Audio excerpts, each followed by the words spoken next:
Hey everyone, Subi here. It's time to talk about our latest K-pop book club book and announce the next one. So if you are into both reading and K-pop, then I'm hoping that you found us and that you're joining us because it's really fun.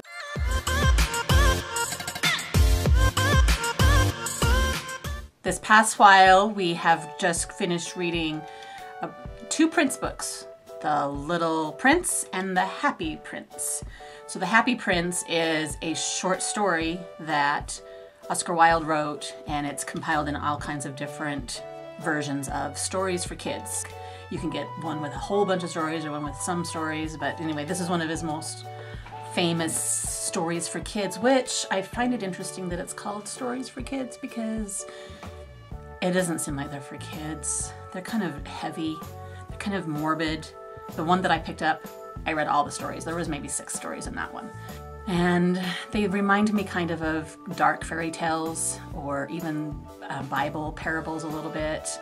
Emily, who I'm doing this with, has a channel where she talks about music and books and movies, and so be sure to check it out. She'll be doing a bigger review about these two books today, and I'm just gonna touch on them really quickly, do a more involved review on my blog. So if you want to check out my deeper thoughts, quote unquote. But she chose The Happy Prince because she found that I Am from Monsta X does a narration of it.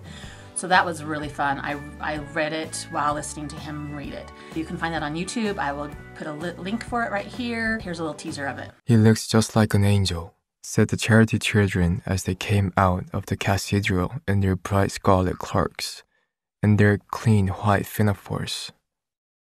"How do you know?" said the mathematical master. "You have never seen one." "Ah, but we have in our dreams," answered the children, and the mathematical master frowned and looked very severe, for he did not approve of children dreaming. So you can see that it's really fun to listen to him read. He has quite the accent, and he has some fun pronunciations, and it's really enjoyable. This story reminds me a little bit of The Giving Tree. You know that story of the tree that gives away all its parts to help the boy. This one is a statue who has a little sparrow friend. The statue sees all the different things happening in the town and wants to help the people, and so he has his sparrow friend like strip him of all the different things that will help the people. The rubies in his sword and the gold leafing, and anyway, so by the end he's this ugly statue. Yeah, that's that story. And The Little Prince, most people are familiar with. This one is on the list, all the lists of the K-pop idols that read, they all love this story. And I think it's because it's an allegory for life, for humans. I've read it before, and I looked at my blog post from the years ago when I read it. I said something like, this is supposed to be meaning something. I don't know what it is, but it's got some deep meaning. Well, this time I'm gonna look up a few things and see if I can figure out exactly what people think it means, and that'll be on my blog. It's a sweet story, but I think the thoughts of the author of how he feels about humans and how we should not maybe take life so seriously. Maybe that's my very simple summary.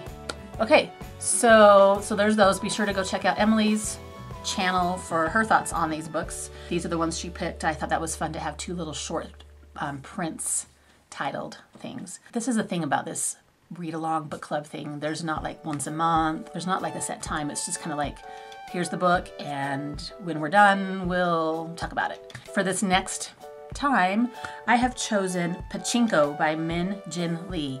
I wanted to find like a historical novel about the Joseon time period that we see in the dramas all the time, but I couldn't find one. So if anybody knows about a novel about that time period, let me know, because that would be one that I would definitely be interested in. But this one is a historical novel that takes place, I think they said it started in 1910 and goes to 1989. It goes through the wars, Korean War and the World War II, and it's mostly about a Korean family who moves to Japan, and the author said she was fascinated with the Korean people that live in Japan.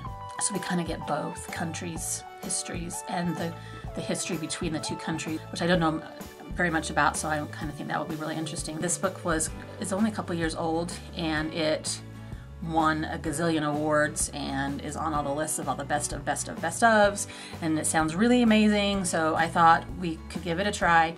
It sounds really good. Might be kind of big though, so I hope it's not more than we can deal with.